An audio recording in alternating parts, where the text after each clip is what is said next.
10 taon akong naging alipin ng pag-ibig. Pero sa isang iglap ninakaw mo pati ang hiningang natitira sa akin. Habang nagpapakasasa ka sa marangyang kasal sa Tagaytay, gamit ang perang pambuhay ko tinititigan ko ang kamatayan sa malamig na silid ng ospital. Akala nyo ba ay tapos na ako? Ngayon sisiguraduhin kong ang bawat sentimong ninakaw nyo ay babayaran nyo ng luha at kahihiyan. Sino nga ba ang tunay na nagpapakain sa inyo? Babe, don't worry. Nakuha ko na yung pera. Bibilin ko na yung 2-carat diamond ring na gusto mo para sa kasal natin sa Tagaytay. At wag mo nang isipin yung asawa kong pabigat. Malala na ang sakit nun, sana nga hindi na siya magising sa operasyon bukas para tapos na ang problema natin. Naroon si Nerina sa likod ng nakaawang na pinto ng kanilang silid. Mahigpit ang pagkakakapit ng kanyang mga nanginginig na daliri sa bagong plansang suit na gagamitin sana ni Renato para sa sinasabi nitong napakahalagang business trip. Bawat salitang lumabas sa bibig ng lalaking pinagsilbihan niya ng buong katapatan sa loob ng 10 taon ay tila isang kalawanging patalim na unti-unting ibinabaon sa kanyang lalamunan. Ang matinding kirot sa kanyang tiyan na dala ng kanyang malalang karamdaman ay tila nawalan ng saysay kung ikukumpara sa hapdi ng katotohanang sumampal sa kanyang pagkatao. Bumangon ang isang mapait na lasa mula sa kanyang sikmura patungo sa kanyang bibig. Nanlamig ang kanyang mga paa at tila nawalan ng buto ang kanyang mga tuhod. Sa loob ng isang dekada ibinaon niya ang sarili sa pagiging isang tahimik na may bahay. Piniling itago ang kanyang tunay na pagkatao upang masigurong hindi masisira ang pride ng kanyang asawa. Ibinuhos niya ang kanyang oras, ang kanyang lihim na yaman, at ang kanyang kalusugan para itaguyod ang pamilyang ito. Ngunit ang kapalit ng kanyang pagkamartir ay isang hiling na sana ay mamatay na siya sa operating table. Isang mabigat na paghinga ang nakawala sa mga labi ni Renato kasabay ng pagbaba nito ng telepono. Pagharap nito sa pinto, nagtama ang kanilang mga paningin. Walang bakas ng gulat o pagsisisi sa mukha ng lalaki. Sa halip kumunot ang noo nito at tiningnan siya mula ulo hanggang paa nang may halong pandidiri. Ano't nakatayo ka dyan na parang tuod? Nakikinig ka ba sa usapan ko sa telepono? Tanong ni Renato malamig at walang pakialam. Gustong sumigaw ni Nerina. Gusto niyang ibato sa mukha nito ang plansadong damit na hawak niya. Ngunit bago pa man siya makapagsalita, isang matalim na boses ang umalingaw-ngaw mula sa pasilyo. Nerina, Diyos ko naman, tanghali na, nasaan na ang sabaw ko? May sakit ka lang, nag-iinarte ka na. Paano na kami kung puro kadaing sa buhay? Tandaan mo, wala kang silbi dito sa bahay, kundi ang magluto at maglinis, dahil palamunin ka lang ng anak ko. Bumigat ang mga hakbang ni Doña Remedios. Patungo sa kanila, ang mukha ay nakakunot sa matinding inis. Ang mga alahas na suot ng matanda na kumikinang sa ilalim ng ilaw ay binili lahat mula sa lihim na pondo ni Nerina na ipinadaan niya kay Renato para magmukhang matagumpay ang lalaki. Mahayaan mo na yan. Puro sakit sa katawan ang inatupag niyan kesa asikasuhin ang asawa niya. Tata, sabat ni Renato habang kinukuha ng marahas ang suit mula sa mga kamay ni Nerina. Kaya ako napipilitang magtrabaho ng doble at mag-out of town para lang may ipambayad sa ospital mo bukas. Pasalamat ka at hindi kita iniiwan kahit wala ka ng pakinabang. Walang luhang pumatak mula sa mga mata ni Nerina. Ang sakit ay umabot na sa puntong naging manhid ang kanyang pandama. Ang lalaking nasa harap niya ay hindi na ang lalaking pinangakuan niya ng walang hanggang pag-ibig. Isa itong estranghero na nagbabalat kayo bilang asawa. Dinukot ni Renato ang isang folder mula sa kanyang bag at inihagis ito sa ibabaw ng kama. Pirmahan mo iyan bago ka umalis papuntang ospital. Insurance papers yan. Kailangan ng authorization ko sakaling may mangyari sa iyo bukas, para kahit paano may maiwan kang pakinabang sa amin ni Mama pagkawala mo. Nanginginig ang mga kamay na kinuha ni Nerina ang papel. Sa unang tingin pa lamang alam na niya kung ano yon. Hindi iyon para sa insurance. Isa itong special power of attorney na nagbibigay kay Renato ng buong karapatan sa kanyang maliit na bank account na alam nitong pag-aari niya. Gusto nitong simutin pati ang kahuli-hulihang sentimo na meron siya bago pa man siya ipasok sa operating room. Hindi mo ba ako sasamahan sa ospital, Renato? Baka hindi na ako magising bukas. Mahinang tanong ni Nerina, ang boses ay basag at hirap na hirap ilabas. Sinubukan niyang maghanap ng kahit isang patak ng awa sa mga mata ng asawa. Ngumisi si Renato, isang ngiting punong-puno ng pagkainip. Oh, please Nerina, stop the drama. May malaking kliyente akong kikitain sa Tagaytay. Sila ang magbibigay ng pera para sa kumpanya. Kung uupo lang ako sa tabi ng kama mo, may kakainin ba tayo? Maging practical ka nga. Mag-taxi ka na lang papuntang ospital. Walang pag-aalinlangang tinalikuran siya ni Renato bitbit, ang bagahe na naglalaman ng mga damit para sa kasal nito sa ibang babae. Ang mabigat na paglapat ng pinto sa hamba ay tila hudyat ng pagkasara ng huling pinto ng pag-asa sa puso ni Nerina. Naiwan siyang nakatayo mag-isa habang patuloy na bumubusina ang walang katapusang panlalait ni Doña Remedios mula sa sala. Unti-unting bumagsak ang mga tuhod ni Nerina sa malamig na sahig. Napahawak siya sa kanyang tiyan habang ang matinding sakit ay tila pilit na pinupunit ang kanyang lamang loob. Wala siyang inilabas na hikbi. Ang kanyang mga luha ay natuyo bago pa man bumagsak na palitan ng isang nakakapasong init sa kanyang dibdib. Tinitigan niya ang dokumentong pilit na pinapirma sa kanya. Kinuha niya ang isang bolpen mula sa mesa. Sa halip na pangalan niya ang isulat, madiin niyang ginuhitan ng ekis ang buong pahina hanggang sa mapunit ang papel. Kinaladkad niya ang kanyang sarili palabas ng bahay. Walang sino mang tumulong o nag-alok ng kamay upang alalayan siya. Bawat hakbang palayo sa mansyong iyon ay tila paghakbang sa ibabaw ng nagbabagang uling. Hanggang sa makarating siya sa loob ng isang madilim at malamig na taxi na natili siyang tuwid ang upo nakatingin sa kawalan. Pagdating sa ospital, sinalubong siya ng puting kisame at nakakabinging katahimikan ng ward. Habang ikinakabit sa kanyang mga ugat ang mga karayom para sa swero, ramdam niya ang paglamig ng kanyang katawan. Bukas ng umaga bubuksan ang kanyang tiyan upang alisin ang sakit na sumisira sa kanyang katawan. Ngunit paano ang sakit na sumira sa kanyang kaluluwa? Nakatingin si Nerina sa bintana ng ospital, pinagmamasdan ang nag-uunahang mga ulap sa kalangitan ng Maynila. Kung mamatay siya sa mesa ng operasyon, panalo ang mga taong umabuso sa kanya. Ipagdiriwang nila ang kanyang pagkawala gamit ang kanyang sariling pera. Sa kabilang banda napapikit siya ng mariin. Unti-unting nagbago ang ihip ng hangin sa kanyang isipan. Ang dating Nerina na mahina mapagbigay at sunod-sunuran ay tila tuluyan ng nilamon ng dilim sa loob ng silid na yon. Ang babaeng naroon ay isang kaluluwang sugatan na handang bumangon mula sa sarili nitong mga abo. Kung mabubuhay ako bukas, tama bang hayaan ko silang magpakasasa sa pawis at dugo ko habang itinuturing nila akong basura? Ma'am Nerina, pasensya na po talaga pero 3 beses na po naming sinubukan iswipe ang card nyo. Decline po. Insufficient funds daw po, Nag-aalangang wika ng nurse habang inilalapag ang resibo at ang asul na credit card sa ibabaw ng malamig na bakal na mesa. Tila tumigil ang pag-ikot ng mundo ni Nerina. Sa kabila ng matinding kirot sa kanyang tiyan na parang pinipilipit ang kanyang mga laman, pilit niyang inabot ang kanyang cellphone gamit ang nanginginig na mga daliri. Binuksan niya ang kanyang mobile banking app. Bumilis ang kabog ng kanyang dibdib, umaasang nagkamali lamang ang sistema ng ospital. Ngunit nang lumitaw ang mga numero sa screen, gumuho ang huling haligi ng kanyang pag-asa. Zero balance. Ang 5 milyong piso na matagal niyang inipon at itinago para sa mismong operasyon na magliligtas sa kanyang buhay ay simot na simot. Ang huling transaksyon ay ginawa lamang 2 oras ang nakalipas, isang malaking withdrawal patungo sa personal na account ni Renato. Ang joint access na ibinigay niya sa asawa bilang patunay ng kanyang buong pagtitiwala ay ang mismong sandatang ginamit nito upang tanggalan siya ng karapatang mabuhay. Ipinagpalit ng lalaking pinangakuan niya ng buhay ang kanyang kaligtasan para sa sarili nitong kaligayahan. Sa isang kumpas ng daliri, ninakaw ang kanyang kinabukasan. Sa kabilang dako ng lungsod, sa isang marangya at eksklusibong bridal boutique, sa malamig na bundok ng Tagaytay, ang parehong kumpas ng kamay ay nag-abot ng isang kumikinang na platinum card sa kaha. Nakangiti si Carmela habang pinagmamasdan ang sarili sa isang malaking salamin, suot ang isang sikat na designer wedding gown na nababalot ng mga diamante at maselan na puntas. Ang bawat hakbang niya ay tila nagpapamukha sa mundo na siya ang reyna ng araw na iyon. Make sure to include the Swarovski veil and the custom stilettos. Wala namang pakialam si Renato sa presyo.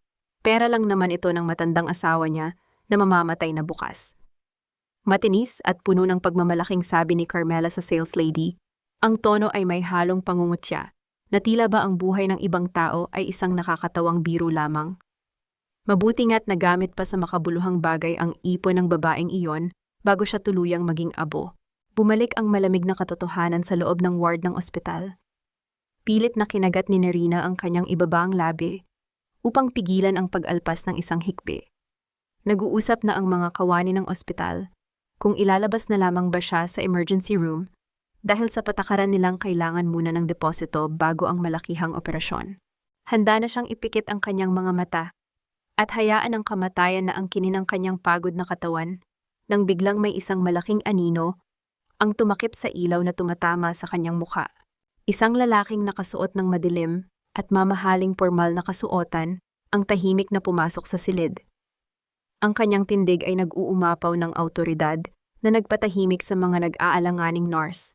Si Attorney Leandro Valderrama, ang punong tagapagtanggol at pinagkakatiwalaang tagapamahala ng yaman ng pamilyang Villarreal. Walang anumang salitang lumabas sa kanyang bibig nang ibagsak niya ang isang itim na metal card sa ibabaw ng clipboard ng nurse. Bayad na ang lahat ng kailangan para sa operasyon niya, pati na ang pinakamahal na private suite sa buong ospital na ito pagkatapos ng kanyang recovery.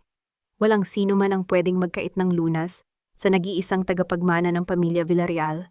Matigas at formal na pautos ni Leandro ang boses ay nagtataglay ng kapangyarihang hindi maaaring suwayin.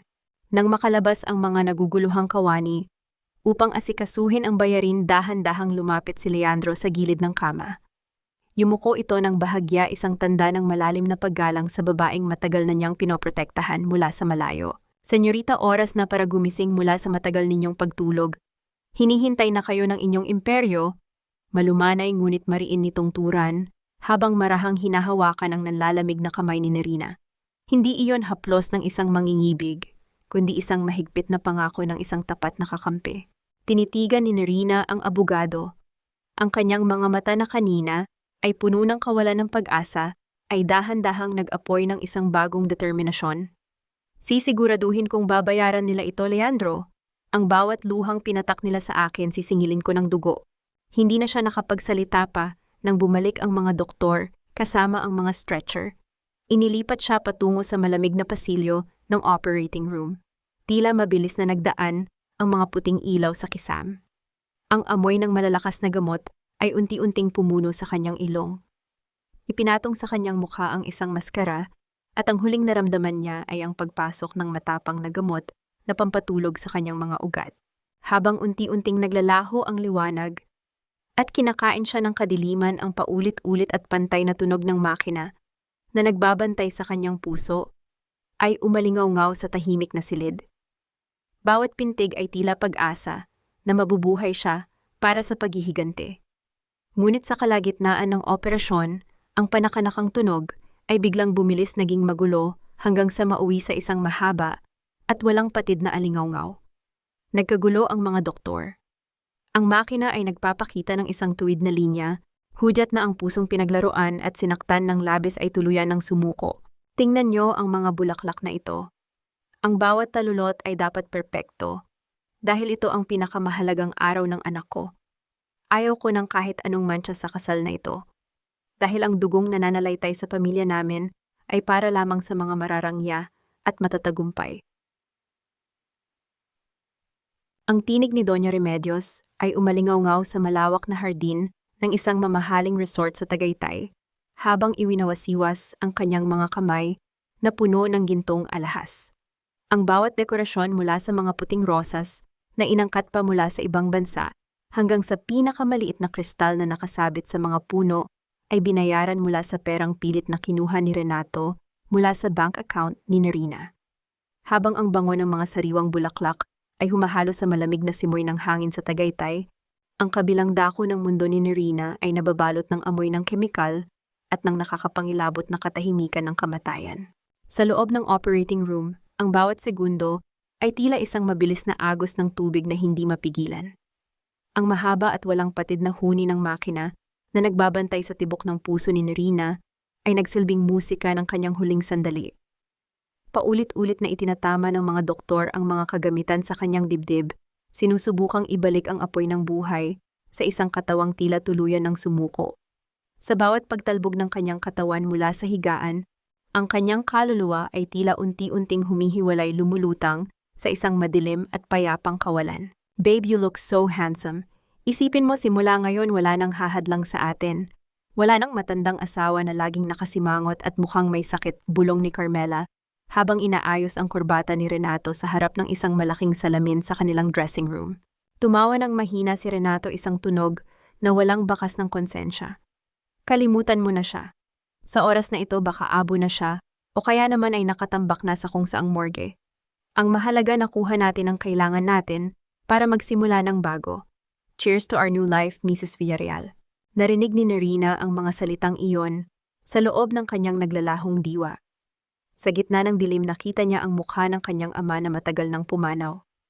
Nakangiti ito sa kanya, inuunat ang mga kamay na tila ba inaanyayahan siyang lumapit sa liwanag, kung saan wala ng sakit, wala ng traidor, at wala ng paghihirap. Gusto na niyang sumuko. Gusto na niyang hawakan ang kamay ng kanyang ama at iwanan ang mundong ito na tanging pait lamang ang ibinigay sa kanya. Ngunit bago pa man siya tuluyang makahakbang patungo sa katahimikan, isang malakas na tinig ang gumising sa kanyang natutulog na galit. Tila nakita niya sa isang malawak na screen sa kanyang isipan ang Facebook Live ng kasal ni Renato. Nakita niya ang tawa ni Doña Remedios habang nilalait ang kanyang pangalan sa harap ng mga bisita.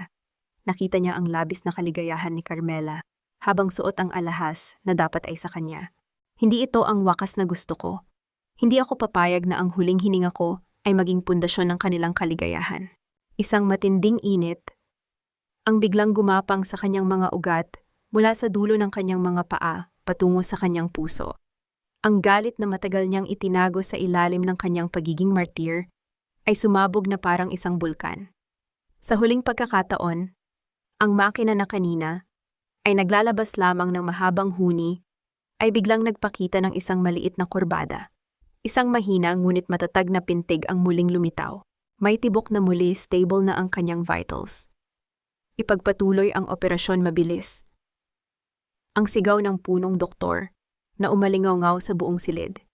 Habang maingat na tinatahi ng mga doktor ang sugat sa kanyang katawan, ang isip ni Nerina ay malinaw na bilang kristal. Ang bawat tahi ay tila paghahanda sa isang bagong baluti. Ang bawat patak ng dugo na dumaan sa kanyang mga ugat ay puno ng laso ng paghihiganti. Samantala sa Tagaytay, biglang umihip ang isang napakalakas at malamig na hangin na naging sanhi ng pagtumba ng malaking arko ng mga bulaklak sa harap ni Renato at Carmela. Ang mga bisita ay napasinghap sa gulat. Tila isang masamang pangitain ang bumalot sa masayang seremonya. Habang pinupulot ni Renato ang mga nadurog na rosas, hindi niya alam na sa isang malayong ospital, ang babaeng akala niya ay tapos na ay muling nagmulat ng kanyang mga mata. Ang mga mata ni Nerina ay hindi na puno ng luha. Wala na ang kislap ng pag-ibig na dati ay nagpapatakbo sa kanyang buhay. Ang tanging makikita na lamang sa kanyang mga balintataw ay ang malamig at madilim na anino ng isang babaeng namatay na sa sakit upang isilang ang isang reynang handang maningil sa lahat ng nang-api sa kanya. Nerina ta. Mahinang tawag ni Leandro nang mapansin niyang gumalaw ang mga daliri ng babae. Dahan-dahang iginalaw ni Nerina ang kanyang tuyong labi, tila may gustong sabihin, ngunit walang boses na lumalabas. Inilapit ni Leandro ang kanyang pandinig sa bibig ni Nerina. Ihanda ang lahat, bulong ni Nerina. Ang bawat salita ay may dalang bigat ng isang sumpang hindi mababali. Gusto ko silang makitang gumapang sa lupa. Sino ang mag-aakala na ang babaeng itinuring ninyong basahan ang siya palang nagpapalamon sa inyo sa loob ng 10 taon? Ang boses ni Leandro ay tila isang malamig na hampas ng hangin sa loob ng tahimik na silid ng ICU. Nakaupo siya sa tabi ng higaan ni Nerina. Hawak ang isang makapal na folder na naglalaman ng mga dokumentong legal na matagal nang nakatago sa ilalim ng pangalang Villarreal Transport Group. Sa loob ng silid, ang tanging maririnig ay ang mahina at pantay na paghinga ni Nerina at ang banayad na daloy ng gamot sa kanyang mga ugat. Sa labas ng bintana, ang mga bituin sa kalangitan ng Maynila ay tila mga saksi sa isang lihim na nagbabantay sa kanyang muling pagsilang. Dahan-dahang iminulat ni Nerina ang kanyang mga mata. Bawat paggalaw ng kanyang talukap ay tila may kasamang bigat ng 1,000 tonelada. Tumingin siya sa puting kisame at sa bawat segundo ng kanyang paggising, bumabalik ang bawat alaala ng panlalait ni Renato at Doña Remedios. Ang sakit ng hiwa sa kanyang tiyan ay hindi mapapantayan ang lalim ng sugat sa kanyang dangal. Inabot niya ang kamay ni Leandro, ang kanyang mga daliri ay tila mga tuyong sanga na humahawak sa huling pag-asa. At isabihin mo sa akin ang totoo. Magkano pa ang natitira sa kanila? Paos na tanong ni Nerina, ang boses ay tila isang kalansing ng mga tuyong dahon. Bumuntong hininga si Leandro at binuksan ang folder. Wala na, Nerina. Simot na ang lahat ng accounts na nasa pangalan mo. Ang perang kinuha ni Renato ay ginamit niya para bayaran ang mga utang ng kumpanya niya sa mga supplier at ang natira ay ginastos nila sa engranding kasal sa Tagaytay. Akala niya ay sapat na iyon para isalba ang kumpanya niya. Hindi niya alam na ang kumpanyang ipinagmamalaki niya ay isang malaking butas na ikaw lang ang nagtatakip sa loob ng 10 taon. Isang mapait na ngiti ang gumuhit sa mga labi ni Nerina. Hindi niya alam na ang bawat kontrata, bawat sahod ng empleyado niya at bawat piyesa ng makina sa warehouse niya ay galing sa kumpanya ng tatay ko. Ibinigay ko ang lahat dahil akala ko sapat na ang pag-ibig para maging isang pamilya. Ngunit hindi sapat ang pag-ibig para sa mga taong ang sinasamba ay pera at kapangyarihan, mariing dagdag ni Leandro. Inilabas niya ang isang tablet at ipinakita kay Nerina ang mga larawang kumakalat sa social media. Naroon si Renato nakangiti habang isinusuot ang singsing kay Carmela. Ang bawat pixels ng larawang iyon ay tila mga karayom na tumutusok sa mga mata ni Nerina. Habang nakikipaglaban ka sa kamatayan, ipinagdiriwang nila ang iyong pagkawala. Inihanda na rin nila ang mga papeles para ideklara kang pumanaw na upang makuha ang iba mo pang mga ari-arian. Naramdaman ni Nerina ang panunuyo ng kanyang lalamunan, ngunit ang kanyang puso ay nagsisimula ng tumigas na parang diamante. Ang bawat luhang pilit na gustong kumawala sa kanyang mga mata ay naging isang malamig na apoy ng determinasyon. Hindi siya iiyak para sa isang lalaking ang pag-ibig ay kasing babaw ng putik sa kalsada. Ilabas mo ang lahat ng dokumento, Leandro. Utos ni Nerina, ang boses ay wala na ang panginginig. Ang kanyang paningin ay nakatuon sa malayo, tila nakikita na ang pagguho ng toreng itinayo ng kanyang mga kaaway. Ipatigil mo ang lahat ng back-end support sa kumpanya ni Renato. Bawiin mo ang lahat ng mga kagamitang nakapangalan sa akin. At ang mansyong tinitirhan nila ngayon, siguraduhin mong malalaman nila na ang bawat ladrilyo niyon ay pag-aari ko. Handa na ang lahat, Nerina. Hinihintay ko na lamang ang iyong hudyat. Sagot ni Leandro, ang mga mata ay nagpapakita ng labis na paghanga sa tatag ng babaeng nasa harap niya. Hindi ko sila papatayin sa isang iglap, bulong ni Nerina. Ang kanyang mga mata ay nanlilisik sa ilalim ng malamig na ilaw ng ospital. Gusto ko silang makitang unti-unting nawawalan ng hininga habang kinukuha ko ang lahat ng bagay na akala nila ay kanila. Gusto ko silang makitang magmakaawa sa harap ng taong tinawag nilang walang pakinabang. Inabot ni Nerina ang panulat na inaalok ni Leandro. Sa kabila ng panghihina ng kanyang katawan, madiin niyang nilagdaan ang bawat pahina ng mga legal na dokumentong magpapabagsak sa buong mundo ni Renato. Ang bawat pirma ay tila isang selyo ng sumpa, isang hudyat, ng digmaang hindi niya sisimulan gamit ang dahas, kundi gamit ang katotohanan. Habang unti-unting lumulubog ang gabi at papalapit ang bukang liwayway na kahiga si Nerina sa kanyang kama, ang kanyang isipan ay puno ng mga plano at estratehiya. Alam niyang mahaba pa ang proseso ng kanyang paggaling, ngunit ang bawat pintig ng kanyang puso ay tila isang tambol na naghahanda para sa isang malaking labanan. Anong mukha kaya ang ipapakita mo, Renato, kapag nalaman mong ang babaeng hinayaan mong mamatay ay siya palang may-ari ng mundong kinatatayuan mo? Huwag mong kalimutan, Nerina. Ang tunay na yaman ay hindi nasusukat sa kislap ng ginto sa iyong leeg, kundi sa katapatan ng mga taong nasa paligid mo. Manatili kang mapagkumbaba dahil doon mo matatagpuan ang pusong karapat-dapat sa iyo. Ang tinig ng kanyang ama, si Don Vicente Villarreal, ay tila isang malungkot na himig na naglalakbay sa kanyang alaala. 10 taon na ang nakalilipas nang ibigay nito ang payong iyon bago pumanaw. Sinunod iyon ni Nerina. Itinago niya ang kanyang marangyang pinagmulan, ang kanyang bilyong pisong mana at ang kanyang pangalan. Namuhay siya bilang isang ordinaryong babae upang mahanap ang lalaking mamahalin siya nang dahil sa kung sino siya at hindi dahil sa kung anong meron siya. Ngunit ang kapakumbabaang itinanim ng kanyang ama ay naging isang matalim na tinik na sumira sa kanyang buhay. Ang katahimikang pinili niya ay naging pagkakataon para sa mga buwayang tulad ni Renato na lamunin siya ng buo. Sa loob ng isang eksklusibong presidential suite sa Manila Hotel, nakaupo si Nerina sa isang marangyang silya na gawa sa velvet. Malayo na ang kanyang hitsura mula sa babaeng namumutla at duguan sa ICU. Bagamat may bakas pa ng pagkapagod sa kanyang mukha, ang kanyang suot na sutlang robe at ang maayos na pagkakaayos ng kanyang buhok ay nagbibigay sa kanya ng aura ng isang reynang nagbabalik sa kanyang trono. Sa harap niya nakatayo si Leandro, bitbit ng isang tablet na nagpapakita ng real-time na impormasyon tungkol sa bawat sentimong dumadaloy sa mga account ni Renato. Senyorita, lahat ng supplementary cards na ibinigay niyo kay Renato at sa kanyang ina ay nakalink pa rin sa inyong main trust fund account. Sa loob ng 10 taon, hindi nila namalayan na ang bawat luho nila ay direktang binabayaran ng Villarreal Group sa pamamagitan ng iyong personal na lagda. Paliwanag ni Leandro, ang boses ay puno ng formalidad. Isang mapait na ngiti ang sumilay sa mga labi ni Nerina. Akala nila ay galing iyon sa kita ng kumpanya ni Renato. Hinayaan ko siyang maniwala na magaling siyang negosyante para lamang hindi masira ang pride niya. Ngayon, Leandro, putulin mo na ang lahat ng mga linyang iyon. Gusto kong malaman kung gaano kalalim ang kanilang bulsa kapag wala na ang perang itinuturing nilang kanila. Sa kabilang dako sa loob ng isang mamahaling 5-star hotel, sa gitna ng malamig na hangin ng Tagaytay, abala si Carmela sa pag-iimpake ng kanyang mga bagong biling designer bags. Ang silid ay puno ng mga shopping bags mula sa pinakamamahaling brand sa bansa. Si Renato naman ay nakahiga sa kama uminom ng mamahaling wine at nakatingin sa magandang tanawin ng Bulkang Taal. Babe, let's go to Paris for our honeymoon next month. I want to buy those limited edition bags. Sabi mo naman, infinite ang budget natin. Di ba? Masayang tanong ni Carmela habang lumalapit kay Renato at humahalik sa pisngi nito.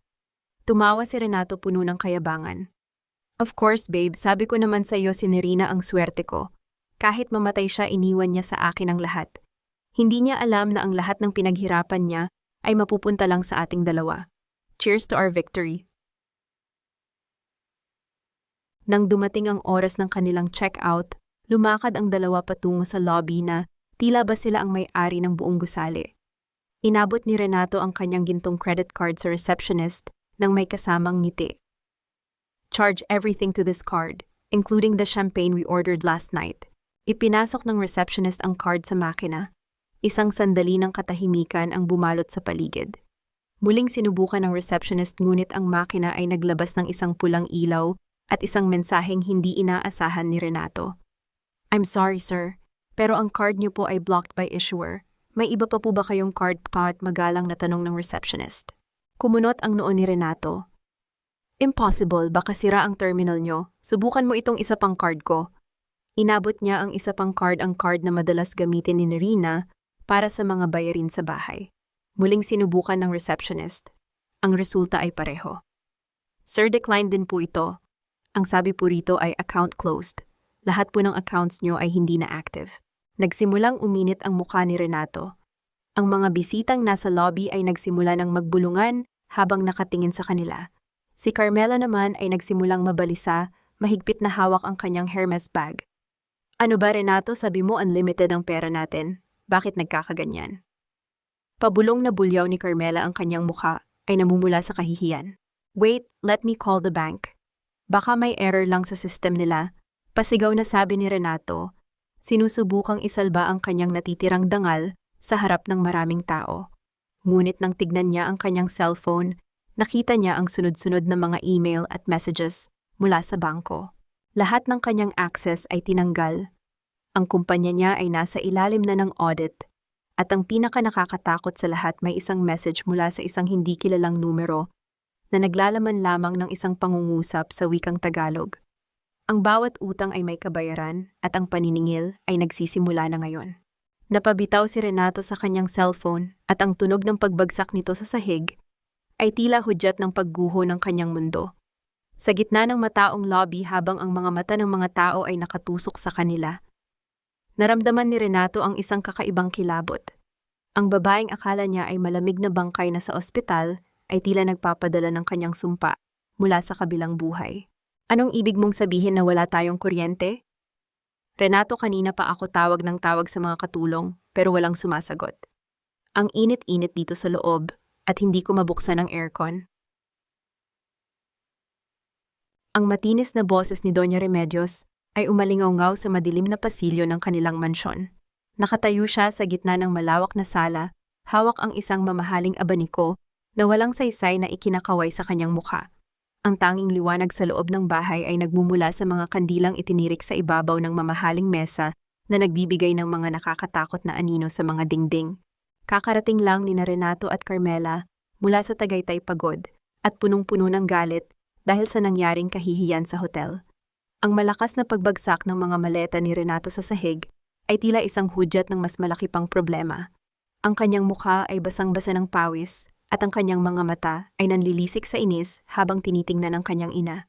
Matumigil ka na muna, problema sa bangko, problema sa hotel, at ngayon pati kuryente. I can't think straight, bulyaw ni Renato habang hinahagis ang kanyang suit jacket sa sofa. At nasaan na ba yung mga katulong? Bakit pati sila nawawala? Umalis na silang lahat, Renato. Sabi nila hindi mo raw sila binayaran noong nakaraang buwan. At ang sabi pa nung head guard, may tumawag daw sa agency at pinapauwi na sila dahil wala na raw ang may-ari ng bahay na ito. Sagot ni Doña Remedios, ang boses ay nagsisimulang manginig sa takot. Anong nangyayari? Akala ko ba ay maayos na ang lahat dahil mawawala na si Nerina? Napatigil si Renato. Isang malamig na kilabot ang gumapang sa kanyang likuran. Sa gitna ng kadiliman, tila nararamdaman niya ang presensya ng kanyang asawa sa bawat sulok ng bahay. Ang mansyong ito na itinuring niyang kuta ng kanyang kapangyarihan ay tila biglang naging isang banyaga at mapanganib na lugar. Huwag mong sabihin na pati itong bahay ay... Hindi natapos ni Carmela ang kanyang sasabihin nang biglang may marinig silang sunod-sunod na malalakas na katok sa pintuan. Ang bawat hampas sa kahoy ay tila isang hatol na nagpapakaba sa kanilang mga dibdib. Dahan-dahang lumapit si Renato sa pinto at binuksan ito. Sa labas tumambad ang isang lalaking naka-uniforme, hawak ang isang folder at may kasamang dalawang lalaking tila mga kargador. Isang puting sasakyan na may logo ng Villarreal Transport Group ang nakaparada sa tapat ng kanilang gate. Ang mga ilaw nito ay tumatama sa mukha ni Renato. Magandang gabi po. Ako si Mr. Santos mula sa Legal Department ng Villarreal Group. Narito po kami upang isilbi ang Notice of Eviction at Notice of Foreclosure sa ari-ariang ito, formal, at walang emosyong pahayag ng lalaki. Ano eviction? Are you out of your mind? Akin ang bahay na ito. Pinaghirapan ko ito. Sigaw ni Renato, ang kanyang boses ay pumapaos sa desperasyon. Inabot ni Mr. Santos ang dokumento sa kanya. Ayon sa aming record ang lupa, at ang gusaling ito ay nakapangalan sa ilalim ng Villarreal Trust. Ang inyong kumpanya, ang Renato Construction, ay nakagamit lamang nito bilang bahagi ng collateral sa mga utang na hindi ninyo nabayaran sa loob ng 5 taon. Ang huling pirma na nagbibigay ng karapatan sa aming bawiin ito ay nagmula sa tunay na may-ari ng fund, si Mrs. Nerina Villarreal. Tila binuhusan ng malamig na tubig si Doña Remedios. Nerina, paano patay na siya? Operasyon niya kahapon at walang nagbabantay sa kanya. Ang sabi po ng aming kliyente, buhay na buhay siya at handa nang bawiin ang lahat ng bagay na kinuha ninyo nang walang pahintulot, dagdag ni Mr. Santos habang sinenyasan ang mga kargador na pumasok sa loob. Mayroon po kayong 1 oras para kunin ang inyong mga personal na gamit. Lahat ng gamit sa loob ng bahay na ito, ang mga movables, ang mga alahas na nasa vault, at maging ang mga sasakyan sa garahe, ay mananatili rito bilang kabayaran sa inyong mga utang. Nagsimulang magkagulo sa loob ng mansyon. Si Carmela ay mabilis na tumakbo sa kwarto upang isalba ang kanyang mga bagong biling bags, habang si Doña Remedios ay humahagulgol at pilit na niyayakap ang kanyang mamahaling vase na gawa sa kristal. Si Renato naman ay naiwang nakatayo sa gitna ng sala, nakatingin sa dokumentong hawak niya. Sa bawat segundo na lumilipas ang bawat alaala ng kanyang panlalait kay Nerina, ay bumabalik sa kanya na parang isang sampal. Naalala niya kung paano niya tinawag na walang pakinabang ang babaeng naging pundasyon ng kanyang buhay. Naalala niya kung paano niya ito hinayaang mag-isa sa ospital. Sa kabilang dako sa loob ng kanyang silid sa Manila Hotel, nakatayo si Nerina sa tapat ng bintana, nakatingin sa mga ilaw ng lungsod. Hawak niya ang isang baso ng mainit na tsa at ang kanyang mga mata ay nananatiling kalmado sa gitna ng bagyong kanyang pinakawalan. Nagsisimula pa lang tayo, Renato. Bulong ni Nerina sa hangin. Gusto kong maranasan ninyo kung paano matulog sa ilalim ng langit na walang bubong at kung paano humingi ng awa sa mga taong tinapakan ninyo. Sa labas ng mansyon, nagsimulang ilabas ng mga kargador ang mga gamit na hindi kasama sa listahan. Ang ulan ay nagsimulang pumatak ng malakas, tila nakikiramay sa pagguho ng toreng buhangin ni Renato. Sa gitna ng dilim at basa ng ulan, tumunog ang cellphone ni Renato. Isang hindi kilalang numero ang tumatawag. Nang sagutin niya ito, tanging ang tunog ng isang mahaba at matatag na tibok ng puso ang kanyang narinig bago ito tuluyang namatay. Huwag mong kukunin iyan, galing iyan sa Europe. Binili iyan ni Renato para sa akin. Ang basag na tinig ni Doña Remedios ay sumugat sa katahimikan ng gabi habang pilit niyang iniaagaw ang isang mamahaling florera mula sa kamay ng isa sa mga tauhan ng Villarreal Group. Ang kanyang mukha ay puno ng luha at pagkalito hindi makapaniwala na ang kanyang marangyang buhay ay binabaklas sa harap ng kanyang mga mata. Ngunit ang tauhan ay nanatiling malamig at mahigpit na nakahawak sa florera. Pasensya na po ma'am, pero kasama po ito sa listahan ng mga ari-arian na kinumpiska. Ang lahat ng bagay na binili gamit ang pera mula sa Villarreal Trust ay pag-aari na muli ng kumpanya. Sa kabilang bahagi ng sala si Carmela ay pilit na sinisiksik sa kanyang mga maleta ang lahat ng designer clothes na kanyang makuha. Habang si Renato ay nakatayo pa rin sa gitna ng silid, tila isang rebulto na nawalan ng buhay. Ang ulan sa labas ay bumubuhos ng malakas at ang malamig na hangin na pumapasok mula sa nakabukas na pinto ay tila tumatagos sa kanyang mga buto. Kinuha ni Renato ang kanyang cellphone at muling sinubukang tawagan ang numero ng ospital kung saan iniwan niya si Nerina. Ang kanyang mga kamay ay nanginginig sa takot at galit. Ang mga linya ay nagriring lamang bago tuluyang maputol. Bawat patak ng segundo ay nagpapalalim sa balon ng kanyang desperasyon. Paanong ang isang asawang itinuring niyang mahina at mamamatay na ay nagagawang kontrolin ang kanyang buhay mula sa malayo? Biglang nag-ilaw ang kanyang cellphone. Isang video message ang pumasok. Ang nagpadala, ang multo ng iyong nakaraan. Kahit na nanginginig, pinindot ni Renato ang play button. Sa screen nakita niya ang sarili niyang opisina. Ngunit hindi siya ang nakaupo sa kanyang swivel chair, kundi si Leandro. Sa likod nito ay ang pamilyar na bulto ni Nerina, ngunit hindi na nakasuot ng lumang duster, kundi isang eleganteng itim na coat. Ang kanyang mukha ay kalmado ngunit ang kanyang mga mata ay nag-aapoy. Magandang gabi, Renato. Ang boses ni Nerina sa video ay tila yelo na dumampi sa balat ng kanyang asawa. Nabalitaan kong nasa kalagitnaan kayo ng paglipat. Sana ay nagustuhan mo ang sorpresa ko sa inyong pag-uwi. Nerina, hayop ka, nasaan ka? Anong ginagawa mo sa pera ko? Sigaw ni Renato sa telepono na tila ba makakarinig ang video.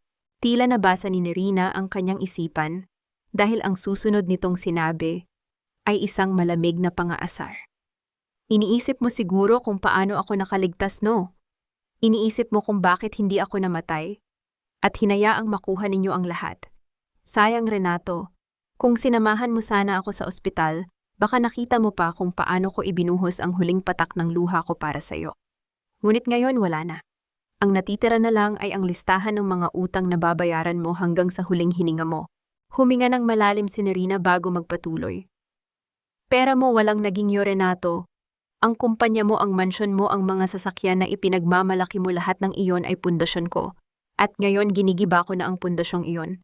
Bukas ng umaga lahat ng mga kasosyo mo ay malalaman ang tungkol sa iyong mga panloloko at pandarambong sa aking kumpanya. Maghanda ka dahil ang impyernong ginawa mo para sa akin ay siya ring lalamon sa inyo. Namatay ang video.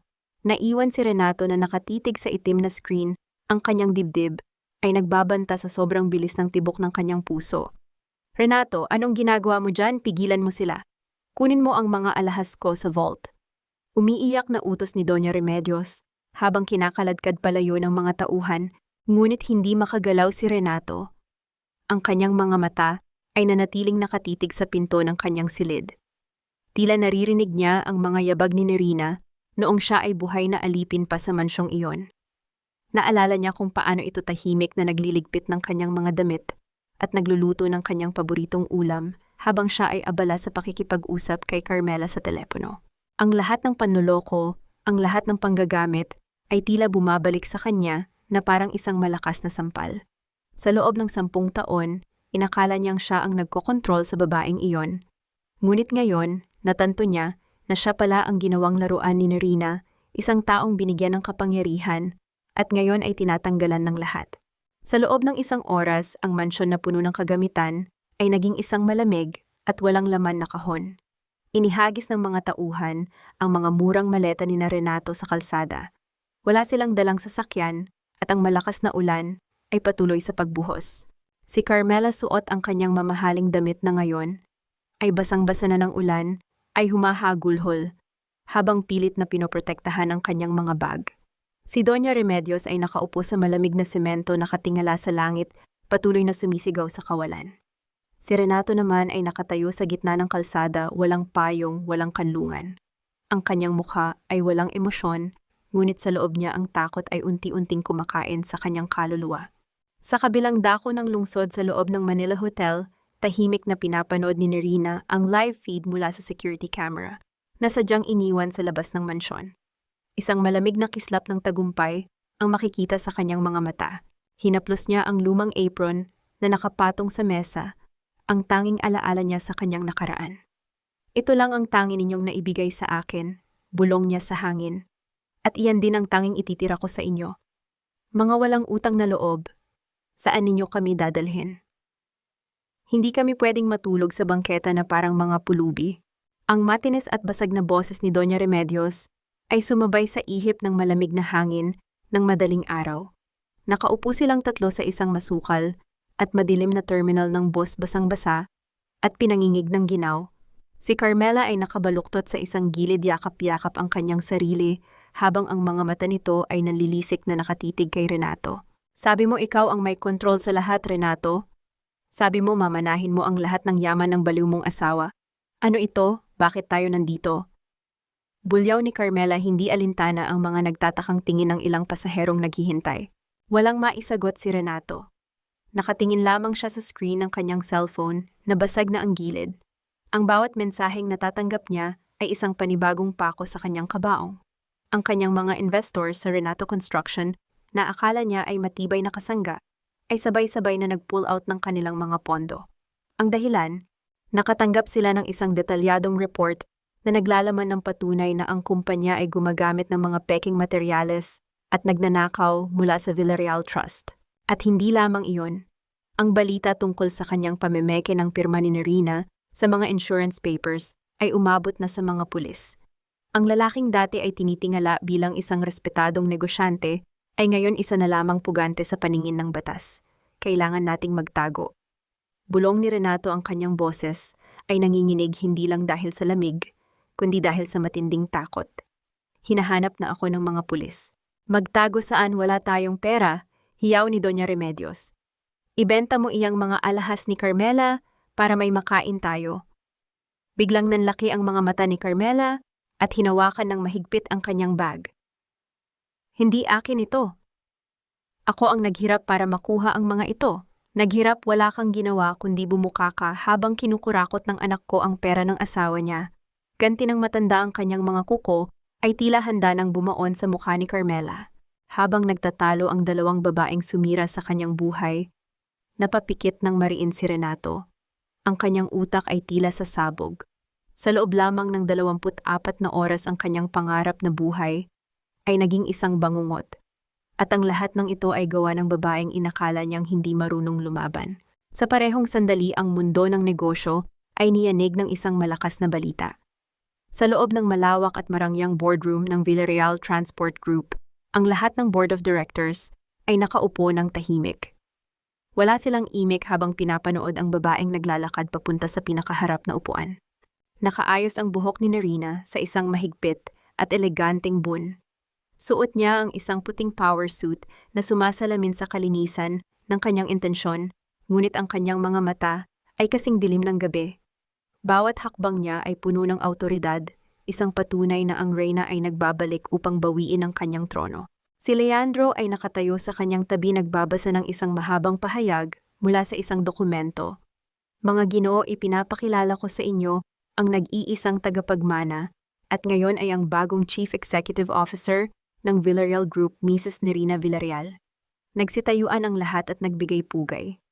Ang ilan ay may halong gulat dahil sa loob ng isang dekada, inakala nilang namumuhay sa ibang bansa ang tagapagmana at ipinaubaya kay Leandro ang lahat ng operasyon. Magsiupo kayo, malamig na utos ni Nerina. Ang kanyang boses ay tila isang utos mula sa kalangitan. Ngayong araw sisimulan natin ang paglilinis. Simula sa araw na ito ang Renato Construction ay hindi na bahagi ng ating mga kasosyo. Lahat ng koneksyon, lahat ng pondo na ibinibigay natin sa kanila ay agad na puputulin. Tumaas ang kamay ng isa sa mga matatandang direktor. Madam CEO, paano po ang mga proyektong nasimulan na nila? Malaking pera ang ipinuhunan natin doon. Nakangisi si Nerina, isang ngiting hindi umabot sa kanyang mga mata. Hayaan ninyong bumagsak ang mga proyektong iyon. Hayaan ninyong habulin siya ng kanyang sariling mga tauhan at mga kliyenteng niloko niya. Hindi tayo tutulong. Tayo ang maniningil. Sa terminal ng bus, isang pamilyar na kanta ang tumunog mula sa radyo ng isang kalapit na tindahan. Paboritong kanta iyon ni Nerina. Naalala ni Renato kung paano niya madalas marinig ang asawa na kinakanta ito habang naglalaban ng kanyang mga maruruming damit. Isang matinding kurot ng pagsisisi ang bumaon sa kanyang dibdib. Kung sana ay hindi niya ginawang alipin ang asawa. Kung sana ay nakita niya ang halaga nito hindi bilang isang ATM, kundi bilang isang kapareha. Ngunit ang lahat ay huli na. Ang huling kabanata ng kanyang kaligayahan ay naisulat na at ang susunod na pahina ay puro dugo at luha. Maya-maya isang patrol car ang huminto sa tapat ng terminal. 2 pulis ang lumabas at dahan-dahang lumapit sa direksyon ni Renato. Tila tumigil ang pag-ikot ng mundo ni Renato nang magtama ang paningin nila ng isa sa mga pulis. Renato Villarreal, may warrant of arrest ka para sa kasong estafa at falsification of public documents. Mariing sabi ng pulis habang nilalabas ang posas. Hindi kita kilala. Huwag mo akong idamay sa mga kaso mo. Renato, ikaw ang gumawa ng lahat ng iyan. Huwag kang mangadamay. Ang matinis na sigaw ni Carmela ay umalingaw-ngaw sa buong terminal ng bus. Mabilis nitong kinukuha ang kanyang mga mamahaling bag habang patakbong lumalayo mula kay Renato. Wala ni isang bakas ng pag-aalinlangan sa kanyang mga mata. Ang babaeng nangako ng walang hanggang pag-ibig sa harap ng dambana sa Tagaytay ay naglaho na parang bula sa unang patak ng ulan ng biyaya ng hustisya. Carmela, bumalik ka rito ang mga alahas ko. Ang hysterical na hiway ni Doña Remedios habang sinusubukang habulin ang babae, ngunit napadapa lamang ito sa basang semento. Samantala wala nang nagawa si Renato nang idikit ng pulis ang malamig na bakal ng posas sa kanyang mga pulso. Ang dating mayabang na negosyante na laging nakasuot ng formal na kasuotan ay mukha ng isang basahang naipit sa bagyo. Habang isinasakay siya sa loob ng patrol car, napatingin siya sa isang malaking digital billboard sa kabilang kalsada. Sa malaking screen na iyon, biglang lumabas ang larawan ng isang babae. Si Nerina, nakasuot ito ng eleganteng puting suit, may ngiti sa labi na puno ng dignidad at kapangyarihan. Sa ibaba ng kanyang larawan ay nakasulat ang mga katagang Mrs. Nerina Villarreal, new President and CEO of Villarreal Transport Group. Tila binuhusan ng kumukulong tubig ang utak ni Renato. Ang babaeng akala niya ay namatay na sa malamig na silid ng ospital, ang babaeng itinuring nilang alipin sa loob ng 10 taon, ay ang nag-iisang reyna ng pinakamalaking kumpanya sa bansa. Makalipas ang ilang oras sa loob ng malamig at maasim na holding cell ng presinto, nakaupo si Renato sa isang bakilitan na bangko. Ang kanyang mga kamay ay nakatali pa rin at ang kanyang mukha ay puno ng dumi at pawis. Doon niya naramdaman ang tunay na kahulugan ng pagiging walang-wala. Lahat ng kaibigan niya sa negosyo, lahat ng kanyang mga kasosyo na dating yumuyukod sa kanya, ay ayaw nang sumagot sa kanyang mga tawag. Isang yabag ng mga sapatos na gawa sa mamahaling balat, ang umalingaw-ngaw sa labas ng pintuan ng silid interogasyon. Dahan-dahang bumukas ang pinto, at dumaan ang amoy ng isang mamahaling pabango, ang paboritong amoy ni Nerina, na ginagamit lamang nito noong nabubuhay pa ang kanyang ama. Pumasok si Nerina kasama si Attorney Leandro. Ang kanyang tindig ay puno ng karangalan. Tinitigan niya si Renato nang walang kahit anong emosyon sa kanyang mga mata, walang galit, walang luha, walang pighati. Tanging ang malamig na katotohanan lamang ang nakikita sa kanya. Nerina, pautal-utal na wika ni Renato, at sa unang pagkakataon, umagos ang luha mula sa kanyang mga mata. Buhay ka nga. Oo, Renato, buhay ako. Sagot ni Nerina, ang kanyang boses ay tila isang malambot na musika na may dalang matalim na kutsilyo. Buhay ako para panoorin ang pagguho ng mundo mo. Sumubok lumapit si Renato ngunit mabilis siyang pinigilan ng pulis na nakatayo sa tabi. Nerina, patawarin mo ako. Natukso lang ako. Si Carmela ang may kasalanan ng lahat. Siya ang nag-udyok sa akin na kunin ang pera mo. Patawarin mo ako, bumalik ka na sa akin, magsimula tayo ulit. Isang mahinang tawa ang kumawala sa mga labi ni Nerina. Isang tawang puno ng panguuyam. Magsimula ulit, Renato, sa loob ng 10 taon. Ibinigay ko sa iyo ang buhay ko. Ipinagpalit ko ang korona ko para maging kasambahay mo. Ipinagbili ko ang sarili kong dangal para lang maramdaman mo na ikaw ang lalaki sa bahay. At ano ang ginawa mo? Ninakaw mo pati ang perang pambili ng buhay ko habang nakahiga ako sa mesa ng operasyon. Yumuko si Renato at lumuhod sa malamig na semento, pilit na iniaabot ang kanyang mga kamay na nakaposas patungo sa mga sapatos ni Nerina. Nerina, pakiusap. Tulungan mo ako. Ayaw kong makulong. Isipin mo ang pamilya natin. Isipin mo ang mama. Inilayo ni Nerina ang kanyang paa bago pa man ito mabait ng kamay ni Renato. Ang mama mo ang mamang ginawa akong alila. Ang mamang tinawag akong walang pakinabang habang kinakain niya ang pagkaing galing sa pera ko. Huwag kang mag-alala, Renato. Hindi ko siya papabayaan.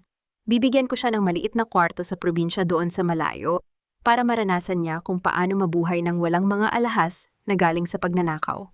Nerina, parang awa mo na. Pagmamakaawa ni Renato, ang kanyang mukha ay nakalapat na sa semento, basang-basa ng sarili niyang luha at dumi. Tumingin si Nerina kay Leandro at tumango. Inilabas ni Leandro ang isang makapal na folder.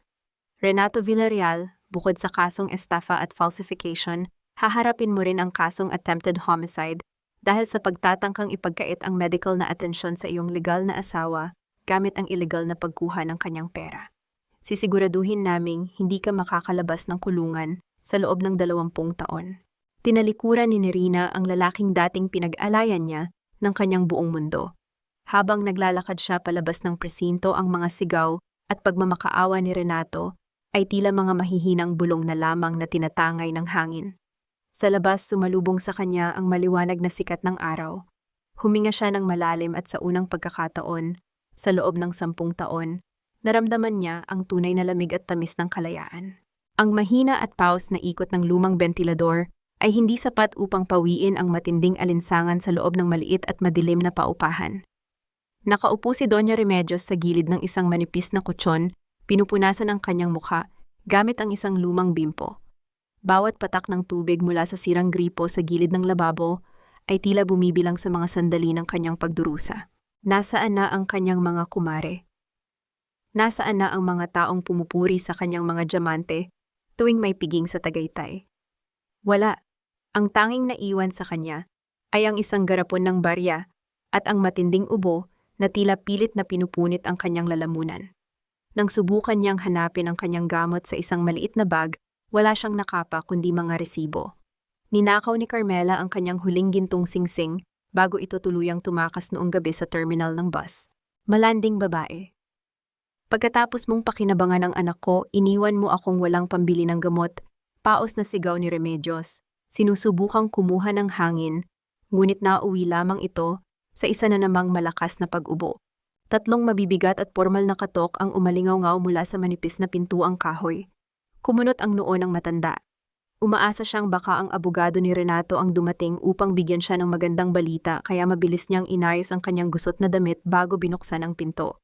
Ngunit hindi ang abogado ng kanyang anak ang bumungad sa kanya. Ang pamilyar at mamahaling pabango ay agad na sumakop sa maliit na espasyo ng kwarto. Nakatayo si Nerina sa labas, suot ang isang simpleng ngunit napakamahal na itim na bestida. May hawak itong isang itim na payong at ang kanyang mukha ay kasing lamig ng yelo. Nerina, nanginginig na usal ni Remedios. Agad na nagbago ang anyo ng matanda. Mula sa pagiging mapagmataas ang kanyang mukha, ay naging maamo at puno ng pagmamakaawa. Anak, alam kong buhay ka. Salamat sa Diyos at ligtas ka. Patawarin mo na kami ni Renato. Nagkamali lang ang asawa mo dahil sa pangkukulam ng babaeng iyon. Alam kong may mabuti kang puso ni Rina. Baka naman pwede mo akong ilipat sa mas maayos na bahay. May sakit ang mama, hindi ko kaya ang ganitong buhay. Tinitigan lamang siya ni Nerina. Sa isang iglap na alala ni Nerina ang mga panahong hinuhugasan niya ang mga mamahaling kristal na baso ng matanda habang nilalait ang kanyang pagkatao. Ngayon ang nakikita niya sa mesa ng matanda ay isang maruming basong plastik na pilit na ginagamit pa ulit-ulit. Tila ba ang lahat ng kayabangan nito ay naanod na sa imburnal? Huwag mo akong tawaging anak, malamig at pormal na sagot ni Nerina. At huwag mong gamitin ang sakit mo para manipulahin ako. Ilang beses mo ba akong ipinagtabuyan at tinawag na palamunin habang niluluto ko ang paborito mong sabaw gamit ang sarili kong pera? Nerina, utang na loob. Tinanggap kita sa pamilya namin at pinatira sa pamamahay ko. Pag-angkin ni Remedios, sinusubukang ibalik ang kanyang dating autoridad para makuha ang simpatsya nito. Wala akong utang na loob sa inyo. Kayo ang may utang sa akin. Mariing putol ni Nerina sabay abot ng isang maliit na puting sobre na naglalaman ng mga dokumento. Iyan ang titulo ng maliit na kwartong ito. Binili ko ito at ipinangalan sa iyo para masigurong hindi ka matutulog sa kalsada. Mayroon ding maliit na allowance dyan na sapat lang para sa bigas at gamot mo. Wala ka nang makukuhang labis, wala nang luho. Namilog ang mga mata ni Remedios, hindi makapaniwala sa narinig. Ito lang isang maliit na kwarto na kasing laki ng kulungan ng aso. Paano ang mga alahas ko? Paano ang mga kaibigan ko? Wala ka ng mga kaibigan, Doña Remedios. Sila pa nga mismo ang nagbigay sa akin ng impormasyon kung nasaan si Carmela nagtatago ngayon. May mga taong naghahanap sa kanya para singilin ang mga malalaking utang na naiwan sa Tagaytay, makahulugang wika ni Nerina. Ang kanyang boses ay tila nagpapahiwatig na may paparating na mas malaking unos para sa babaeng sumira ng kanyang pamilya. Dahan-dahang lumuhod si Doña Remedios sa malamig na semento. Ang dating mapagmataas na ginang ay humahagulgol na ngayon sa paanan ng babaeng itinuring niyang basura. Sinubukan niyang hawakan ang sapatos ni Nerina. Parang awa mo na, Nerina. Hindi ko kayang mabuhay ng ganito. Ibalik mo ako sa mansyon. Ngunit bago pa man dumampi ang mga kamay ng matanda, humakbang paatras si Nerina. Ang awa ay para lamang sa mga taong marunong magsisi. At ikaw, umiiyak ka lang dahil nawalan ka ng pera, hindi dahil sinaktan mo ako. Tinalikuran ni Nerina ang lumuluhod na matanda, iniwan itong nakakulong sa kulungan ng kanyang sariling kasakiman, habang ang mga hagulgol nito ay unti-unting nilamon ng ingay ng abalang kalsada. Ang pag-uumpuga ng mga mamahaling basong kristal at ang malambot na himig ng isang orkestra ay bumalot sa malawak na ballroom ng isang sikat na hotel sa Makati. Isang charity gala ang nagaganap dinaluhan ng mga pinakamayayaman at pinakamaimpluwensyang tao sa lipunan. Sa gitna ng dagat ng mga kumikinang na gown at pormal na kasuotan, nakatayo si Carmela nakakapit sa braso ni Don Arturo, isang matandang politiko at kilalang bilyonaryo. Suot ni Carmela ang gintong singsing na ninakaw niya kay Doña Remedios, kumikinang ito sa ilalim ng malaking chandelier. Matapos niyang iwan si Renato sa terminal ng bus, mabilis siyang naghanap ng bagong biktima. Para sa kanya ang nangyari sa Tagaytay ay isang masamang panaginip lamang na tuluyan na niyang tinakasan. Nakangiti siya habang nilalaklak ang champagne tiwala na ang kanyang ganda ay sapat na upang mapanatili ang kanyang marangyang buhay. You look stunning tonight, my dear. Sigurado akong maiinggit ang lahat ng mga kasamahan ko sa ganda mo. Bulong ng matandang bilyonaryo habang hinahaplos ang baywang ni Carmela. Of course, Don Arturo, babagay lang ako sa isang taong kasing yaman at kasing sikat mo. Hindi tulad ng iba dyan, na purita at puro yabang lang. Malanding sagot ni Carmela, tila pinariringgan ang alaalang iniwan niya kina Renato. Ngunit ang kanyang huwad na kaligayahan ay biglang naputol nang tumayo ang MC sa entablado upang ipakilala ang pinakamalaking donor ng gabi. Ladies and gentlemen, let us all welcome the President and CEO of Villarreal Transport Group, our main benefactor for tonight's foundation, Mrs. Nerina Villarreal. Tila naging yelo ang dugo sa mga ugat ni Carmela. Unti-unting nahawi ang dagat ng mga tao, upang bigyan ng daan ang isang babaeng nakasuot ng napakagarang pulang gown na sumasayad sa sahig. Bawat hakbang ni Nerina ay nag-uumapaw ng kapangyarihan at pagkamaharlika. Wala na ang anino ng asawang inapi at pinabayaan. Ang babaeng naglalakad ngayon ay isang diyosa ng hustisya na handang maningil. Nang magtagpo ang kanilang mga paningin, isang malamig at matalim na ngiti ang sumilay sa mga labi ni Nerina. Sa halip na pumunta sa entablado, dumiretso ang mga hakbang niya patungo sa direksyon ni na Carmela at Don Arturo. Nakasunod sa kanyang likuran si Attorney Leandro na may hawak na isang manipis na itim na folder. Magandang gabi, Don Arturo. Ikinagagalak kong makita na sinusuportahan ninyo ang aming charity. Formal at kagalang-galang na bati ni Nerina, ngunit ang kanyang mga mata ay nakapako kay Carmela na ngayon ay namumutla at nanginginig ang mga tuhod. Mrs. Villarreal, the pleasure is mine. Isang malaking karangalan ang makaharap ang nag-iisang tagapagmana ng inyong kumpanya, masayang tugon ng matanda. By the way, this is my date, Carmela. Tiningnan ni Nerina si Carmela mula ulo hanggang paa, tila sinusuri ang isang mumurahing paninda sa palengke. Carmela, isang pamilyar na pangalan. Hindi ba't ikaw ang babaeng nagpakasal sa asawa ko sa Tagaytay noong nakaraang linggo habang ako ay nag-aagaw buhay sa ospital? Biglang natahimik ang mga taong malapit sa kanila. Ang bulong-bulungan ay nagsimulang kumalat na parang apoy sa tuyong damo. Nanlaki ang mga mata ni Don Arturo, pabalik-balik ang tingin kina Nerina at sa babaeng nakakapit sa kanyang braso. Anong ibig sabihin nito, Carmela, may asawa ka? Mahigpit na tanong ng matanda. No, Don Arturo, nagsisinungaling ang babaeng iyan. Sinasiraan niya lang ako dahil naiinggit siya. Desperadang hiyaw ni Carmela, sinusubukang itago ang kaba sa likod ng kanyang matinis na boses. Tumingin siya kay Nerina ng masama. Ano bang problema mo, naiinggit ka dahil iniwan ka ni Renato para sa akin? Hindi nawala ang ngiti ni Nerina. Isang marahan na senyas ang ginawa niya at iniabot ni Leandro ang itim na folder kay Don Arturo. Don Arturo, ayaw kong masira ang inyong malinis na pangalan sa politika. Ang babaeng nasa tabi ninyo ay hindi lamang isang kabit kundi isang pugante. Kasabwat siya sa kasong estafa na isinampa ko laban kay Renato. At ang gintong singsing na suot niya ngayon, ninakaw niya iyan sa kanyang biyenan bago siya tumakas. Malumanay ngunit malinaw na pagbubunyag ni Nerina. Ang bawat salita ay bumaon sa pandinig ng lahat ng nakapaligid sa kanila. Binuksan ng politiko ang folder. Tumambad sa kanya ang mga kopya ng warrant of arrest, mga litrato ng peking kasal, at ang listahan ng mga inutang ni Carmela sa iba't ibang tao, gamit ang kanyang peking pagkakakilanlan. Pinamula ng matinding kahihiyan ang mukha ng matanda. Siya na isang iginagalang na tao sa lipunan ay nagdala ng isang magnanakaw sa isang prestihiyosong pagtitipon.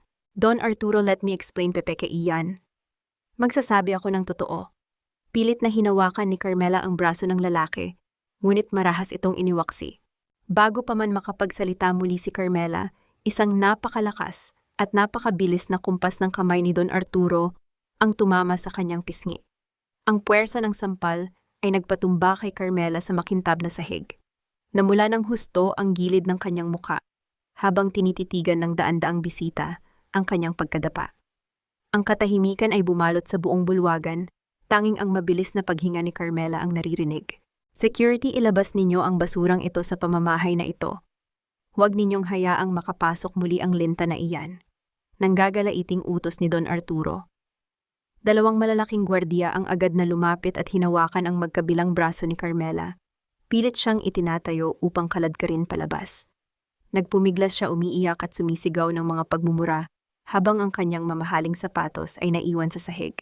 Bago siya tuluyang mailabas ng pinto, huminto ang mga gwardiya sa tapat ni Nerina. Tinitigan ni Nerina ang kaawa-awang kalagayan ng babaeng minsang umangkin sa perang pambuhay niya. Sana ay masaya ka sa bago mong buhay, Carmela. Dahil sa labas ng pintong iyon, naghihintay na ang mga pulis para dalhin ka sa tamang lugar na nararapat sa mga tulad mo. Malamig at pinal na hatol ni Nerina bago nito tinalikuran ang sumisigaw na babae upang ipagpatuloy ang kanyang gabi bilang isang reyna. Ang tirik na araw ng katanghalian ay tila walang awang sumusunog sa balat ng mga trabahador sa construction site. Ang hangin ay amoy alikabok at pawis, at ang ingay ng mga makina ay nakakabingi. Sa gitna ng masukal na lugar na ito, kung saan dating siya ang nagmamando at nagsusuot ng mamahaling hard hat, Naroon ngayon si Renato.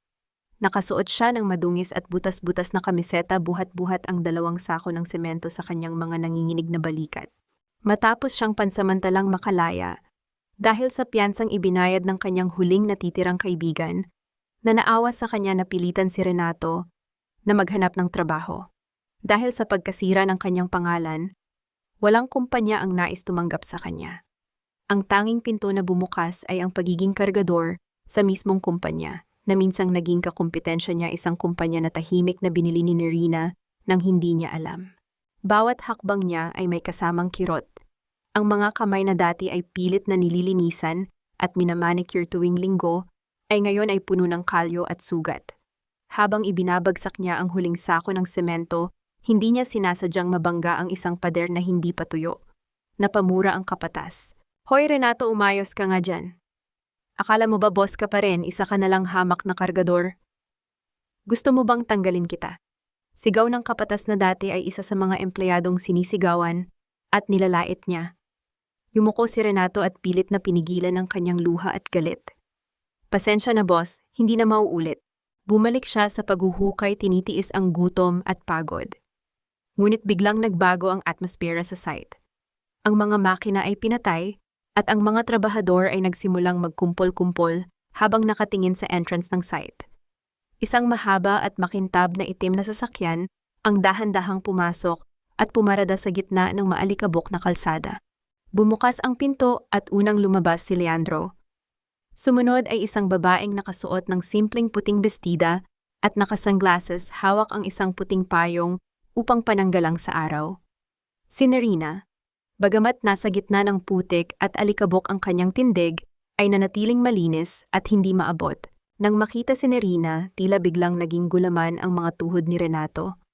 Ang babaeng dati niyang inuuwian at inaasahang magpapainit ng kanyang pagkain ay naroon tinitingala ng lahat habang siya ay nakalubog sa putik. Ibinagsak niya ang pala na hawak niya at nang walang pag-aalinlangan naglakad siya papalapit kay Nerina. Sa kalagitnaan ng kalsada napaluhod si Renato sa harap ng maraming tao. Hindi na niya inalintana ang dumi ng kanyang pantalon o ang mapanghusgang tingin ng kanyang mga kasamahan. Ang kanyang pagmamataas ay tuluyan ng nadurog. "Nerina, Nerina, pakiusap." Umiyak na pagsamo ni Renato, ang kanyang mukha ay puno ng pawis at luha na humahalo sa alikabok. "Patawarin mo na ako. Nahihirapan na ako. Hindi ko na kaya itong ganitong buhay. Hayaan mo na akong bumalik sa'yo. Mangangako ako magiging mabuti na akong asawa. Magiging alipin mo ako, pagsisilbihan kita, hindi na ako titingin sa iba." Nakatayo lamang si Nerina, pinagmamasdan, ang lalaking dating pinakamakapangyarihang tao sa kanyang mundo. Walang galit, walang sakit, tanging isang malamig at blankong pagtingin ang iginawad niya rito. "Alipin, bakit kita gagawing alipin, Renato? Wala akong kailangan na hindi kayang bayaran ng pera ko." Malumanay ngunit nakakamatay na sagot ni Nerina. Kinuha ni Renato ang kanyang sariling mga kamay na puno ng putik at inilapat sa lupa na parang sumasamba. "Mahal kita, Nerina. Na-realize ko na ikaw lang pala ang nagmamahal sa akin ng totoo. Si Carmela, iniwan niya ako ng walang dala. Nanakawin pa niya pati ang nanay ko. Ikaw lang ang mabuti sa akin." Bumuntong hininga si Nerina. Sa loob ng kanyang bag, kinuha niya ang isang malinis at puting panyo na may bordang inisyal ng kanyang ama. Dahan-dahan niyang inilabas ito at tila iaabot kay Renato. Nanlaki ang mga mata ni Renato, isang kislap ng pag-asa ang nabuhay sa kanyang dibdib. Akala niya ay tuluyan ng nanlambot ang puso ng asawang lagi niyang nasasaktan. Iniunat niya ang kanyang nanginginig at maruming kamay upang tanggapin ang panyo. Ngunit bago pa man dumampi ang kanyang mga daliri sa puting tela, marahang binitawan ni Nerina ang panyo. Hinayaan niya itong tangayin ng hangin hanggang sa mahulog ito sa isang madilim at mabahong kanal na puno ng putik sa gilid ng kalsada. Ang kislap ng pag-asa sa mga mata ni Renato ay napalitan ng matinding gulat at panlulumo. Tiningnan niya ang panyo na tuluyan nang naging marumi at saka ibinalik ang tingin sa malamig na mga mata ni Nerina. "Ang pag-ibig ko sa iyo, Renato, ay parang panyong iyan." Malamig na wika ni Nerina. "Kahit gaano pa kalinis ang intensyon ko, kapag hinayaan ko itong mahulog sa isang taong puro dumi ang konsensya, masisira lang din ito. Hindi ako ang pumatay sa pag-ibig ko sa iyo, Renato. Ikaw ang pumunit niyo noong gabing mas pinili mong bilhan ng diamante ang kabit mo habang ako ay nag-aagaw buhay. Tinalikuran ni Nerina ang nakaluhod na lalaki. Magtrabaho ka ng maayos, Renato. Baka sakaling sa susunod na buwan maawa ang kumpanya kung bigyan ka ng umento. Dahil ang bawat sentimong kikitain mo rito, diretso sa pambayad sa mga ninakaw mo sa akin. Bumalik si Nerina sa kanyang sasakyan. Nang umandar ang makina at dahan-dahang lumayo ang itim na sasakyan, naiwan si Renato na nakaluhod sa gitna ng mainit na kalsada. Humahagulgol siya na parang isang bata ngunit walang sino mang lumapit upang tulungan siya. Ang lahat ay nakatingin lamang saksi sa huling pagbagsak ng isang lalaking ginawang laro, ang tunay na pag-ibig. Ang malamig at banayad na simoy ng hangin ay nagdala ng amoy ng sariwang pino at kape sa loob ng isang pribadong hardin sa Tagaytay. Hindi ito ang parehong lugar kung saan naganap ang huwad na kasal ni Renato at Carmela. Ito ay isang tahimik na bahay bakasyunan na pag-aari ng mga Villarreal, isang lugar na matagal na nilang inilihim upang maging kanlungan sa mga panahon ng bagyo. Nakatayo si Nerina sa gilid ng isang malaking glass window.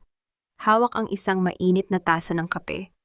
Ang tanawi ng tahimik na lawa ng Taal ay nagbigay ng isang pambihirang kapayapaan sa kanyang isipan.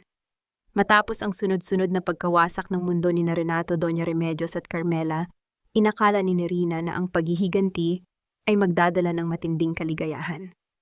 Ngunit nang makita niya si Renato na nakaluhod sa putik, wala siyang naramdamang tagumpay. Wala rin siyang naramdamang awa. Ang tanging naroon ay isang malaking kawalan, isang patunay na ang 10 taon ng kanyang buhay ay hindi na maibabalik pa.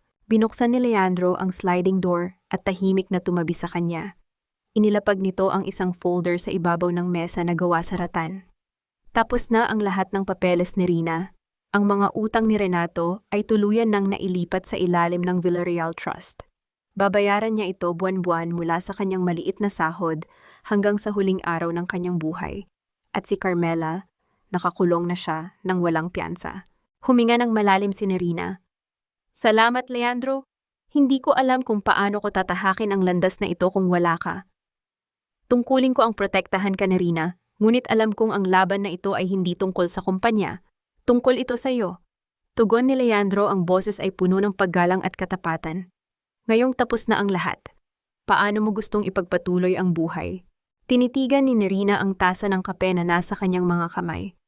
Naalala niya ang mga gabing umiiyak siya nang mag-isa sa ospital, ang pakiramdam na wala siyang halaga at walang kalaban-laban.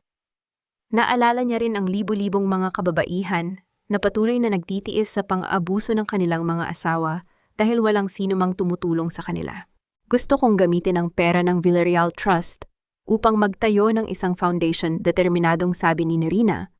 Humarap siya kay Leandro, ang kanyang mga mata ay nagniningning ng isang bagong pag-asa. Isang foundation na magbibigay ng legal assistance, livelihood programs at psychological support para sa mga kababaihang naging biktima ng pang-aabuso at pagtataksil. Gusto kong malaman nila na hindi sila nag-iisa, na ang pagiging babae ay hindi nangangahulugang dapat silang maging martir.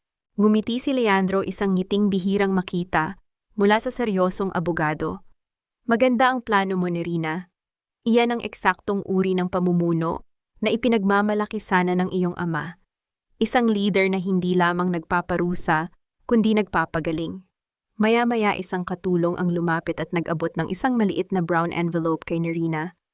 Ma'am, may dumating po galing sa Manila City Jail, para daw po sa inyo. Kumunot ang noo ni Nerina. Binuksan niya ang envelope at kinuha ang isang piraso ng gusot at murang papel. Ang sulat kamay ay magulo at nanginginig, halatang isinulat sa gitna ng desperasyon. Galing ito kay Carmela. Nerina, alam kong galit ka sa akin, pero buntis ako. Anak ni Renato ito, maawa ka pakiusap. Ayaw kong ipanganak ang bata sa loob ng kulungan. Bawiin mo na ang kaso. Gagawin ko ang lahat, magiging katulong mo ako. Huwag mo lang kaming hayaang mabulok dito. Binasa ni Nerina ang sulat ng tahimik. Isang malamig na hanging umihip sa hardin. Noong nakaraan, marahil ay gumuho na naman ang kanyang mundo sa pag-iisip na ang kanyang asawa ay magkakaroon ng anak sa ibang babae, isang pangarap na ipinagkait sa kanya dahil sa kanyang karamdaman. Ngunit ngayon, tinitigan niya lamang ang papel na tila isang ordinaryong resibo na nakita niya sa kalsada. Wala itong halaga. Wala na itong kapangyarihang saktan siya. Ibinigay niya ang sulat kay Leandro. Ano ang gusto mong gawin dito? Tanong ni Leandro. Matapos basahin ang nilalaman. Wala, simpleng sagot ni Nerina. Lumapit siya sa isang maliit na fire pit sa gitna ng hardin at inihulog ang sulat sa mga nagbabagang uling. Hindi ko pananagutan ng mga kasalanang sila mismo ang gumawa. Hindi ko sila ililigtas mula sa kaparusahang nararapat sa kanila. Pinanood niya kung paano unti-unting naging abo ang papel, gaya ng kung paano niya sinunog ang kanyang nakaraan, upang magbigay daan sa isang bagong umaga. Ang buhay ay hindi lamang tungkol sa kung paano ka lumaban. Leandro't bulong ni Nerina habang pinagmamasda ng usok na pumapailan lang sa hangin. Ito ay tungkol sa kung paano mo pinipiling magpatuloy nang hindi binibitbit ang bigat ng iyong nakaraan. Ang tunog ng pagbagsak ng kahoy na malyete ng huwes ay umalingaw-ngaw sa buong family court, nagsisilbing huling hatol sa isang kwentong pinanday sa luha at kasinungalingan. Sa loob ng malamig na silid hukuman nakatayo si Nerina, tuwid ang likod at kalmado ang paghinga. Sa kabilang banda ng kwarto, nakayuko si Renato suot ang kanyang kulay kahel na uniforme ng bilanggo, pinalilibutan ng 2 bantay. Dahil sa mga matibay na ebidensya ng pandaraya pagtataksil at paglabag sa batas pamilya, ipinapahayag ng korteng ito na ang kasal sa pagitan ni Nerina Villarreal at Renato Villarreal ay opisyal ng walang bisa. Ibinabalik ang buong pag-aari ng mga ari-arian sa nagreklamo at ang nasasakdal ay mananatili sa pagkakakulong hanggang sa matapos ang pagdinig sa mga kasong kriminal na isinampalaban sa kanya formal na pahayag ng huwes. Walang palakpakan, walang hiyawan. Tanging ang mga hikbi ni Renato ang bumasag sa katahimikan. Nang magsitayuan ang lahat, sinubukan ni Renato na lumapit sa pwesto ni Nerina. Ang kanyang mga mata ay mugto at puno ng desperasyon. Nerina, pakiusap, mag-usap tayo. Kahit 5 minuto lang. Nerina, inbound. Pagsamo nito habang pilit na pinipigilan ng mga bantay. Tumigil si Nerina. Dahan-dahan siyang humarap sa lalaking minsan niyang tinawag na asawa. Ang kanyang mukha ay hindi nagpapakita ng anumang pighati o tagumpay. Ito ay payapa, tila isang tahimik na karagatan matapos ang isang malakas na bagyo. Wala na tayong dapat pag-usapan, Renato. Malamig at matatag na sagot ni Nerina. Kinuha mo ang 10 taon ko pero hindi ko hahayaang kunin mo pa kahit 1 segundo ng kinabukasan ko. Paano ka nakakatulog sa gabi na alam mong nagdurusa ako dito? Paano ang mama? Paano ang anak namin ni Carmela? Pasigaw na tanong ni Renato, sinusubukang ipasa ang sisi ng kanyang mga pagkakamali kay Nerina, gamit ang kanyang manipulatibong mga salita. Lumapit ng bahagya si Nerina, ang kanyang boses ay pabulong, ngunit kasing talim ng isang punyal. Nakakatulog ako ng mahimbing, Renato, dahil sa tuwing ipinipikit ko ang aking mga mata, alam kong hindi na ako sobrang nabulag ng pag-ibig sa isang halimaw na nagpanggap na tao. Tungkol sa ina mo at sa anak mo, ang tanging magtuturo sa kanila kung paano mabuhay ay ang mga sarili mong kasalanan. Paalam, Renato. Tinalikuran niya itong tuluyan, iniwang nakakulong sa rehas ng sariling katarungan. Habang naglalakad siya palabas ng courthouse, sinalubong siya ng isang malakas na buhos ng ulan. Ito ang parehong ulan na naranasan ni Renato noong gabing pinalayas siya sa mansyon, ngunit para kay Nerina ang ulan na ito ay hindi isang parusa. Isa itong paglilinis. Ang amoy ng basang aspalto at ang malamig na daplis ng hangin ay tila naghuhugas sa lahat ng dumi at sakit na kumapit sa kanyang balat sa loob ng 1 dekada. Tumayo si Nerina sa tuktok ng hagdanan ng courthouse. Inilabas ang kanyang mukha upang saluhin ang mga patak ng ulan. Pumikit siya at huminga ng malalim. Malaya na siya. Wala nang pambubugbog ng damdamin. Wala nang pagtatago ng tunay na pagkatao. Wala nang walang pakinabang na asawa. Maya-maya isang malaking itim na payong ang sumilong sa kanyang ulunan. Pagdilat niya, nakita niya si Leandro na nakatayo sa kanyang tabi. Ang formal na abogado ay may banayad na ngiti sa kanyang mga labi. Ang mga mata nito ay nagpapakita ng tahimik na suporta na hindi kailanman nagbago mula pa noong unang araw. Maaari kang sipunin, senyorita. Hindi maganda para sa bagong CEO ng Villarreal Group na magkasakit sa unang araw ng kanyang kalayaan. Malumanay nitong biro habang hinahawakan ng mahigpit ang payong upang siguraduhing hindi mababasa si Nerina. Isang totoo at mainit na ngiti ang sumilay sa mukha ni Nerina Ang una pagkatapos ng napakahabang panahon. Tapos na, Leandro. Tapos na ang laban. Hindi pa. Sagot ni Leandro, inaalalayan si Nerina pababa ng hagdan patungo sa naghihintay na sasakyan. Ang totoo, ngayon pa lang magsisimula ang tunay mong buhay. Habang nakaupo sa loob ng tahimik na sasakyan, pinagmamasdan ni Nerina ang mga kalsada ng Maynila. Hindi na ito ang parehong lungsod na madilim at mapanghusga noong gabi na isinugod siya sa ospital ng mag-isa. Ito ay isang lungsod na puno ng posibilidad naghihintay sa isang reynang natutong bumangon mula sa sarili nitong mga abo. At sa unang pagkakataon, hindi na niya kailangang magtago sa anino ng iba. Ang mga nakakabulag na kislap ng liwanag mula sa mga kamera ng mga mamamahayag ay nagbigay ng ginintuang kulay sa buong bulwagan ng Manila Peninsula. Nakatayo si Nerina sa gitna ng entablado, hindi na bilang isang asawang pilit na itinatago sa anino, kundi bilang pinakamakapangyarihang babae sa mundo ng negosyo. Ito ang unang anibersaryo ng Nerina's Refuge, isang organisasyong nagligtas sa libu-libong kababaihan mula sa siklo ng pang-aabuso at panlilinlang. Suot niya ang isang eleganteng esmeraldang gown na sumasalamin sa kulay ng buhay at pag-asa.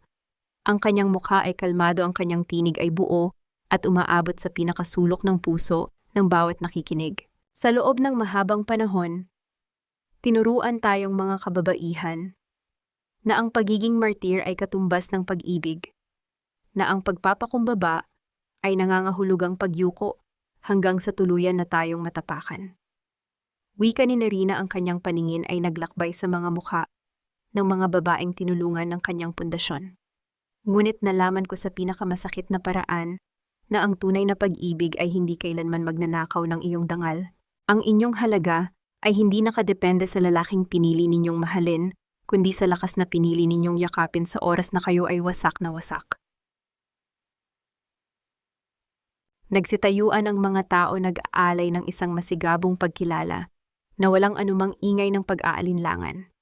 Sa isang sulok nakatayo si Leandro, tahimik, na pinagmamasdan ng babaeng matagal na niyang pinoprotektahan. Isang mainit na pagmamalaki ang namuo sa kanyang dibdib. Matapos ang formal na programa, lumapit si Leandro kay Nerina na ngayon ay nagpapahinga sa balkonahe ng hotel. Inabot nito ang isang baso ng sparkling water. Isang matagumpay na gabi, senyorita. Sigurado akong nakangiti ang iyong ama mula sa itaas, malumanay na bati ni Leandro. Ngumiti si Nerina, tinatanggap ang baso. Hindi ko ito magagawa kung wala ang tulong mo, Leandro. Tungkol nga pala sa nakaraan. Nagsimulang magsalita si Leandro, maingat na pinipili ang mga salita. Dumating ang huling ulat mula sa ating legal team. Hinatulan na si Carmela ng 10 taong pagkakakulong. Ipinanganak niya ang bata sa loob ng selda, ngunit agad itong kinuha ng DSWD dahil wala siyang kakayahang palakihin ito sa maayos na kapaligiran. Pinakinggan ito ni Nerina nang walang kahit anong bakas ng tuwa o puot. At si Renato, mananatili siya sa maximum security. Ang matinding depresyon ay nagdulot ng sakit sa kanya. Walang bumibisita kahit na ang kanyang ina. Si Doña Remedios, nakita siya ng ilan nating tauhan na naglalakad sa palengke ng probinsya, nang hihingi ng tirang gulay sa mga tindera, patuloy ni Leandro. Isang malamig na simoy ng hangin ang dumampi sa balat ni Nerina. Ang gulong ng kapalaran ay tuluyan ng umikot. Ang mga taong nagtapon sa kanya sa kumunoy ay siya na ngayong nalulunod sa sarili nilang putik. Hindi siya nakaramdam ng panghihinayang. Ibinigay na niya sa kanila ang huling patak ng kanyang konsiderasyon nang hindi niya sila pinatay, kundi hinayaan ang sarili nilang kasakiman ang sumira sa kanila. Kinaumagahan, bago pa man sumikat ng buo ang araw, nagtungo si Nerina sa isang tahimik na sementeryo kung saan nakahimlay ang kanyang ama. Walang mga bantay, walang mga kasamahan. Siya lamang at ang malamig na marmol na nagsisilbing himlayan ni Don Vicente. Inilapag niya ang isang bungkos ng mga puting rosa sa ibabaw ng lapida. Dahan-dahan niyang hinaplos ang nakaukit na pangalan. Papa, natutunan ko na ang aral na gusto mong ituro sa akin. Bulong ni Nerina, ang boses ay puno ng kapayapaan. Naging mapagkumbaba ako. Ibinigay ko ang lahat. Ngunit natutunan ko rin na ang kapakumbabaan na walang limitasyon ay kamangmangan. Pinili kong bumangon hindi para maghiganti, kundi para bawiin ang buhay na ibinigay mo sa akin. Malaya na ako, Papa. Malaya na ang anak mo. Nang tumayo siya, upang lisanin ang puntod, nakita niya si Leandro na naghihintay sa di kalayuan. Nakatayo ito sa gilid ng sasakyan, hindi nang hihimasok sa kanyang pribadong sandali, ngunit laging naroon upang siguraduhing hindi siya mag-iisa. Naglakad si Nerina palapit sa kanya. Nang magtama ang kanilang mga paningin, hindi na isang abogado at kliyente ang kanilang tinginan kundi 2 taong nakatagpo ng katahimikan sa piling ng isa't isa. Binuksan ni Leandro ang pinto ng sasakyan, ngunit bago pa man pumasok si Nerina, marahang inabot ng lalaki ang kanyang kamay. Hindi iyon isang mapusok na hawak kundi isang mainit at magalang na pagpisil nagpapahiwatig ng isang pangakong hindi kailangang bigkasin. Naramdaman ni Nerina ang isang kakaibang kilig na matagal na niyang ibinaon sa limot. Isang pakiramdam na ligtas siya, iginagalang at pinahahalagahan. Saan tayo ngayon, Nerina? Tanong ni Leandro, hindi na ginagamit ang formal na senyorita. Sumandal si Nerina sa upuan at tumingin sa labas ng bintana habang dahan-dahang umaandar ang sasakyan patungo sa Manila Bay. Ang araw ay nagsisimula ng bumaba, nagkukulay kahel at ginto ang kalangitan at ang tahimik na dagat. Kahit saan, Leandro, hanggat nakikita natin ang paglubog ng araw, alam kong may panibagong umaga na naghihintay. Lumipas ang 5 taon na tila isang mabilis na pag-agos ng tubig sa ilog, tinatangay ang lahat ng sakit at iniiwan ang mga bato ng karanasang nagpapatatag sa pundasyon ng buhay ni Nerina. Ang dating sugatang kaluluwa na nakahiga sa malamig na kama ng ospital ay isa na ngayong simbolo ng pag-asa para sa maraming kababaihan sa buong bansa. Sa bawat pag-ikot ng kanyang gunita, hindi na ang mga panlalait ni Renato ang kanyang naririnig, kundi ang mga tawa ng mga batang nasa ilalim ng pangangalaga ng kanyang pundasyon. Nakatayo si Nerina sa malawak na beranda ng kanyang bahay sa Tagaytay, pinagmamasdan ang dahan-dahang paglubog ng araw na nagbibigay ng kulay rosas at lila sa kalangitan. Hawak niya ang isang lumang litrato, ang tanging litrato ng kanyang kasal na hindi niya sinunog. Tinitigan niya ang sarili niyang mukha sa litrato. Mukha itong bata, inosente at punong-puno ng pag-asa sa isang lalaking hindi naman siya kayang pahalagahan. Nagkaroon na ba siya ng kapatawaran? Isang malalim na hininga ang pinakawalan ni Nerina. Hindi niya pinatawad si Renato sa paraang ibabalik niya ito sa kanyang buhay. Ang kapatawarang ibinigay niya ay hindi para kay Renato kundi para sa kanyang sarili.